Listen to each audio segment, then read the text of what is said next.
Hi guys, good morning, good afternoon, and good evening. Mayong buntag, mayong hapon, ug mayong gabi diya sa tanan.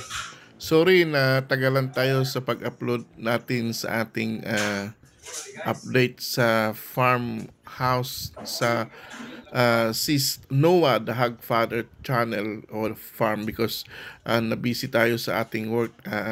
Kailangan nating mag-kayod dahil kulang po ang ating pera, kulang po ang ating mga gastos para sa ating pabahay at saka sa ating mga gawain o mga materials diyon sa ating farmhouse. So ngayon, ito ang ating update ngayon. Mayroon na tayong sides na mga uh, metal stag na gawa na natin. At saka mayroon na tayong nalagay sa both sides dito sa ating bahay. At saka yung toilet sa taas, yung CR sa taas, umpisahan na rin nila sa paglagay ng hollow blocks. So, ito yung development ngayon dito sa second floor dito sa ating farmhouse. Ang concentration kasi natin ngayon is ito munang sa taas. Ang napag-usapan namin na let's finish first the taas na mga rooms at saka yung CR at saka lahat doon sa at unahin muna ang taas bago tayo bababa sa ground floor.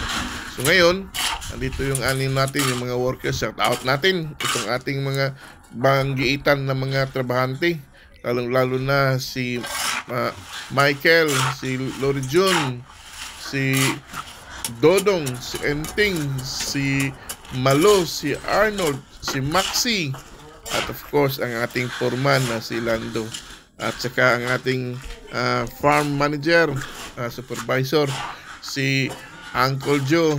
At maraming salamat. At saka yung taga-sweldo natin, shout out din natin si Lycans. Siya yung every Saturday umakyat na bibigay ng sweldo ng ating mga workers. Kaya shout out din natin lahat ng mga tumutulong sa ating farmhouse. Ito mga Spider-Man natin, talagang magaling. Ito yung sila ngayon. Ito yung una na nilagay nila yung metal stag dito. Ito yung mga rooms, yung tatlong rooms. Kung nakita niyo yung tatlong window dyan, yan ang division ng bawat rooms. Bawat rooms, mayroon siyang 1.6 meters by 1.2 meters ang laki ng window niya. Sliding window ang ginagawa natin bawat rooms.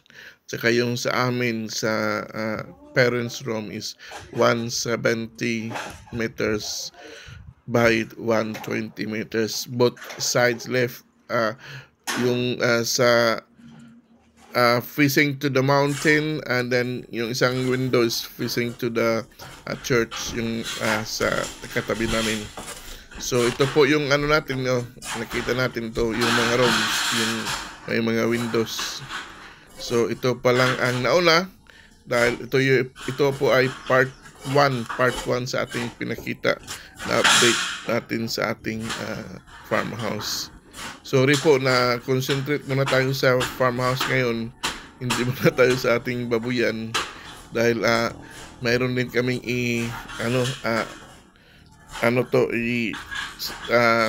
babalita sa inyo about sa mga babuyan namin after this part 1 and part 2 na pinapalabas namin na ating update sa farmhouse. Talagang mahirap, talagang kayod kalabaw talaga pag magpabahay. Hindi natin na alam na ang hirap pala ang gastos. Kailangan mo ng handa ka sa pera kung magpabahay ka dahil hindi lang siya yung materials, hindi lang yung yung kailangan dito sa bahay, at ang pinaka-importante is yung pang-sweldo mo rin sa mga tao mo. Dapat mayroong mga sweldo sila every Saturday dahil hindi maganda yung walang sweldo kasi nagtatrabaho itong mga to. Saka may pamilya na sinusuportaan, kaya nga nagtatrabaho dahil may pamilya na sinusuportaan sa ano lang, swerte lang itong mga iba dito na walang pamilya, but still, kumakain pa rin mga yan. Na mabubuhay pa rin yan sa sarili nilang mga kayod. So ito po yung ating bahay.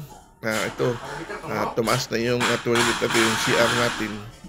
Pataas na yan. After that, pinisingan yan para malinis siya tingnan. So ito, nandito na tayo sa labas ng rooms natin. Nalagyan na rin ito ng mga metal stag, at saka mayroon lang kung nakita niyo yung jam dyan sa door na yan, mayroon lang mga jam ang mga door, bawat rooms, o 3 rooms yan, 3 jam. So yan po ang ating room sa ating anak natin, yung 2 anak natin. So isa sila ng room, sa amin din isa. So ito po, medyo malapit na talagang sila matapos sa paglagay ng metal stag. Kunti na lang, siguro mamaya makita niyo yung part 2 nitong video na to. So makikita niyo na malapit na talaga, malapit nang matapos, at saka maglagay na sila ng hard deflex sa bawat rooms at saka sa lahat po. So at saka next month by June, darating na rin yung amakan. Yung amakan naman sa labas yun. Hard deflex is double at dito sa loob. Pero hintayin pa rin namin yung electric dahil kailangan pa ng wirings bago i-close lahat yung amakan at saka yung hard deflex. So malaki-laki pa. Hindi pa to madaling matapos, but anyway, we are blessed and thank you for your support, and hopefully you will pray for us na matapos tong bahay na to, and we also pray for all of you, for all of us, lalo na yung ating mga agriser, magsasaka, magbababoy. Mabuhay tayong lahat, patuloy lang natin, laban lang tayo, at sana ang Diyos ay kasama natin palagi sa ating laban at sa ating mga gawain. Sa ating lahat, maraming salamat, and God bless us all, and mabuhay tayong lahat.